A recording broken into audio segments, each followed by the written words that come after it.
오늘 우리에게 주신 하나님의 말씀은 레위기 8장 1절에서 13절까지입니다. 여호와께서 모세에게 말씀하여 이르시되 너는 아론과 그의 아들들과 함께 그 의복과 관유와 속죄제의 수송아지와 순양 2마리와 무교병 1광주리를 가지고 온 회중을 회막문에 모으라. 모세가 여호와께서 자기에게 명령하신 대로 하매 회중이 회막문에 모인지라. 모세가 회중에게 이르되 여호와께서 행하라고 명령하신 것이 이러하니라 하고 모세가 아론과 그의 아들들을 데려다가 물로 그들을 씻기고 아론에게 속옷을 입히며 띠를 띠우고 겉옷을 입히며 에봇을 걸쳐 입히고 에봇에 장식띠를 띠워서 에봇을 몸에 메고 흉패를 붙이고 흉패에 우림과 둠밈을 넣고 그의 머리에 관을 씌우고 그 관 위 전면에 금패를 붙이니 곧 거룩한 관이라 여호와께서 모세에게 명령하신 것과 같았더라.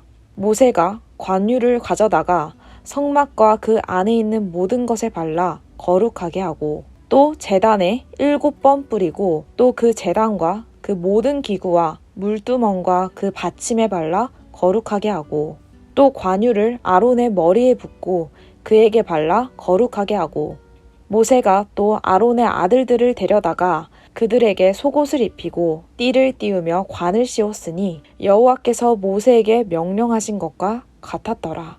아멘. 오늘 말씀은 제사장 위임식 본문입니다. 하나님은 먼저 제사 규례를 말씀하신 후에 제사를 집례할 제사장을 세우시는데요. 8장에서 7번 반복되는 말이 있습니다. 여호와께서 자기에게 명령하신 대로입니다. 모세가 여호와께서 명령하신 대로 했다는 말이 가지는 의미가 있습니다. 첫 번째 의미는 레위기의 제사 제도는 하나님께서 세우신 제도라는 것입니다. 사람이 만든 것이 아닙니다. 하나님이 만드셨습니다. 제사 제도는 시작도 하나님이 하셨고 완성도 하나님이 하신 하나님의 제도입니다. 만약 모세가 한 일이 하나님이 명령하신 것과 같지 않았더라면 어땠을까요? 모세가 하나님의 명령을 순종할 때 부족했거나 더했거나 어겼더라면 제사 제도는 하나님이 세우신 제도가 되지 못했을 것입니다. 거룩을 위한 제사 제도 자체가 부족하고 어긋나서 거룩하게 하는 제사의 기능을 수행하지 못했을 것입니다. 어쩌면 하나님은 모세가 아닌 다른 사람을 세워야 했을지도 모릅니다. 사울을 보십시오. 아말렉을 진멸하라고 하셨을 때 사울은 일부만 진멸했습니다. 좋은 것은 남기고 가치 없고 하찮은 것만 골라서 진멸했습니다. 그때 하나님은 사울의 왕직을 거두십니다. 사무엘상 15장 23절입니다. 이는 거역하는 것은 점치는 죄와 같고 완고한 것은 사신 우상에게 절하는 죄와 같음이라. 왕이 여호와의 말씀을 버렸으므로 여호와께서도 왕을 버려 왕이 되지 못하게 하셨나이다. 하나님은 일부만 순종하는 것은 불순종이라고 말씀하십니다. 불순종은 우상 숭배의 죄와 같다고 하나님의 말씀을 버리는 것이라고 말씀하십니다. 하나님의 말씀을 버린 사람을 통해 하나님의 뜻이 이루어질 수는 없겠지요. 모세는 하나님이 말씀하신 그대로 순종합니다. 모세는 출애굽기 29장에서 제사장 위임식에 대한 명령을 받는데요. 레위기 8장에서 그대로 행했습니다. 위임식을 위한 준비도 출애굽기 29장에서 명령한 그대로 준비했습니다. 위임식에 세울 사람도 하나님이 지정하신 그대로 아론과 그의 아들들이었습니다. 제사장 의복도 관유도 말씀대로 준비했습니다. 위임식의 핵심은 제사이지요. 제물이 필요한데요. 출애굽기 29장 1절에서 3절에 명령한 그대로 수소 1마리와 순양 2마리와 무교병 1광주리를 준비했습니다. 순양 1마리는 번제로 1마리는 위임제로 드릴 것입니다. 레위기 8장에서는 무교병 1광주리라고만 표현되어 있지만 출애굽기를 보면 세 종류입니다. 누룩을 넣지 않은 빵과 누룩 없이 기름만 섞어 만든 과자와 누룩 없이 기름만 바른 속빈 과자인데요. 한 가지로 통일해도 좋을 것 같은데 왜 이렇게 손 많이 가게 세 종류로 준비하게 하셨는지 이유는 아직도 모릅니다. 중요한 것은 모세가 말씀하신 그대로 순종했다는 것입니다. 위임식의 절차도 출애굽기 29장에서 명령한 그대로 행했습니다. 물로 씻기는 정결 예식을 행했습니다.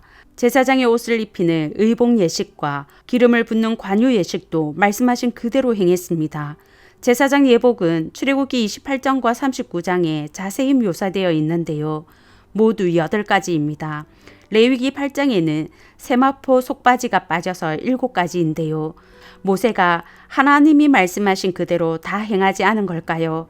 몸을 씻은 아론과 아들들이 속바지는 스스로 입고 모세 앞에 설 것을 전제하기 때문에 세마포 속바지에 대해서는 생략했다고도 합니다. 레위기 6장 10절에서 이미 제사장은 세마포 긴 옷을 입고 세마포 속바지로 하체를 가리고라고 언급해서 생략했다고도 합니다. 정확한 이유는 몰라도 6장 10절에서 나오는 것을 보면 8장에서 언급을 생략한 것이지 모세는 하나님의 명령 그대로 다 행했음을 알 수 있습니다. 성도 여러분, 모세는 하나님의 명령에서 더하지도 빼지도 않고 말씀 그대로 순종했습니다. 모세의 온전한 순종으로 레위기의 제사 제도는 하나님이 말씀하신 그대로의 하나님이 세우신 제도가 될 수 있었습니다. 제사 제도를 허락하신 하나님의 뜻이 온전히 이루어질 수 있었습니다. 성도의 소원은 나를 통해 하나님의 뜻이 이루어지는 것이지요. 하나님의 뜻이 하늘에서 이루어진 것처럼 땅에서도 이루어지도록 순종하시되 말씀 그대로 순종하시는 저와 성도님들 되시길 바랍니다. 우리가 순종할 때 하나님의 말씀이 성취되고 하나님의 뜻이 이루어지는 것을 경험하실 것입니다. 모세가 여호와께서 명령하신 대로 했다는 말의 두 번째 의미는 제사장의 권위는 하나님께로부터 나온다는 것입니다. 사람이 자격이 되어서 제사장이 되고 그 사람의 영성과 인품이 좋아서 제사장의 권위가 있었던 것이 아닙니다. 아론과 그의 아들들을 보면 알 수 있습니다. 아론의 아들들은 모두 4명입니다. 나답과 아비후, 엘르아살과 이다말인데요. 나답과 아비후는 위임식이 끝나고 첫 대제사장 아론의 집내로 첫 번째 제사를 드린 후에 바로 범죄합니다. 하나님께 금지된 불을 들이다가 하나님 앞에서 죽습니다. 나답과 아비후가 자격이 되어서 제사장이 된 것이 아님을 알 수 있습니다. 아버지 아론은 다를까요? 출애굽기 32장을 보면 모세가 오랫동안 시내산에서 내려오지 않자 백성들이 아론에게 몰려가서 말합니다. 우리를 인도할 신을 만들어 달라고. 아론은 조금도 지체하지 않고 금을 모으고 금송아지를 만듭니다. 대제사장으로 내정된 아론이 백성들의 우상숭배를 주도했습니다. 이 일로 죽은 백성이 3,000명입니다. 이 정도 사건이면 아무리 대제사장 내정자라 해도 자격 상실일 것 같습니다. 하지만 하나님은 아론을 버리지 않았습니다. 아론의 제사장 위임식을 명하셨습니다. 회막문에 온 회중을 불러 모으게 하시고 그들이 보는 자리에서 아론과 아들들을 제사장으로 세우시는데요. 4절은 어김없이 말합니다. 모세가 여호와께서 자기에게 명령하신 대로 모든 회중을 회막 어귀에 모았다고 말합니다. 성막에는 이스라엘 백성 모두 모일 수 있는 공간이 없었습니다. 그러면 모든 회중을 불러 모았다는 것은 무슨 말씀일까요? 온 이스라엘을 대표하는 사람들이 모였다는 뜻입니다. 대표자들은 모든 백성들을 대표하기에 그들의 모임은 회중 전체의 모임을 의미했습니다. 하나님은 누구도 아론과 그의 아들들의 제사장 자격을 논하지 못하도록 온 회중을 불러 모으시고 그들 앞에서 제사장직 위임식을 진행하게 하셨습니다. 아론과 아들들이 제사장이 된 것은 그들의 자격이 있어서가 아닙니다. 하나님의 선택이요, 일방적인 은혜입니다. 제사장의 권위도 그들의 영성과 인품에서 나온 것이 아닙니다.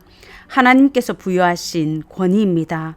제사장 위임식, 제사장의 자격 권위라고 하면 교역자들하고 관련된 말씀 같은데요. 베드로전서 2장 9절은 분명히 말합니다. 너희는 택하신 족속이요 왕같은 제사장들이요. 땅에 있는 모든 성도는 왕같은 제사장입니다. 우리가 자격이 있어서가 아닙니다. 히브리서 13장 12절입니다. 그러므로 예수도 자기 피로써 백성을 거룩하게 하려고 성문 밖에서 고난을 받으셨느니라. 하나님께서 자격 없는 우리를 예수의 피로 거룩하게 하셨습니다. 고린도전서 6장 11절입니다. 주 예수 그리스도의 이름과 우리 하나님의 성령 안에서 씻음과 거룩함과 의롭다 하심을 받았느니라. 예수 그리스도의 이름과 성령의 기름 부으심으로 씻어주시고 거룩하고 의롭게 해 주셨습니다. 전적인 하나님의 은혜로 예수 그리스도의 헌신과 성령의 내주하심으로 거룩하게 되었습니다.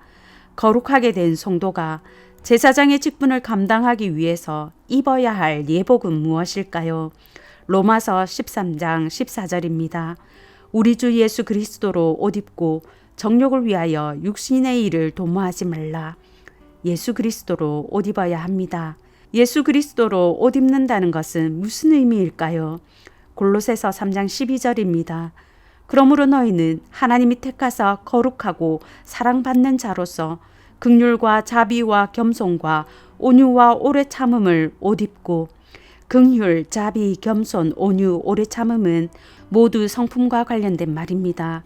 그리스도로 옷 입는다는 것은 거룩한 예수님의 성품을 닮아가는 것을 의미합니다. 성도 여러분, 군인이 군복을 입어야 하듯이 제사장인 성도는 그리스도의 성품으로 옷 입어야 하겠지요. 어제보다 오늘이, 오늘보다는 내일이 더 예수님을 닮아가는 저와 성도님들 되시기를 바랍니다. 제사장인 성도가 할 일은 무엇일까요?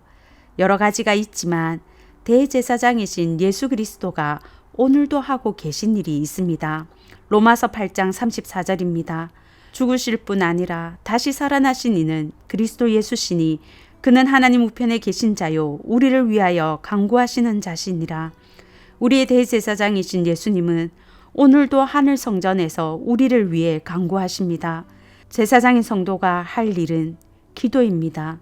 나라를 위해, 백성을 위해 기도하지 않는 것에 대해서 사무엘은 이렇게 말합니다. 사무엘상 12장 23절입니다. 나는 너희를 위하여 기도하기를 쉬는 죄를 여호와 앞에 결단코 범하지 아니하고. 사무엘은 백성을 위해 기도하는 일을 그치는 것은 여호와께 죄를 짓는 것이라고 말합니다. 성도 여러분, 지금은 성도가 기도할 때입니다. 전쟁과 탄압과 분열과 기후위기로 고통받는 세상을 품고 기도하는 저와 성도님들 되시길 바랍니다. 특별히 교회를 위해 간절히 기도하시되 후임 목사님 청빙을 위해 우리 서문의 미래인 다음 세대를 위해 기도하시는 오늘 아침 되시길 바랍니다. 이제 들은 말씀과 교회를 위해 기도하겠습니다. 첫째, 그리스도의 성품의 옷을 입고 기도하기를 쉬지 않는 이 시대의 제사장이 되게 하소서. 둘째, 후임 목사님 청빙과 서문의 다음 세대를 위해 온 교회가 기도하게 하소서.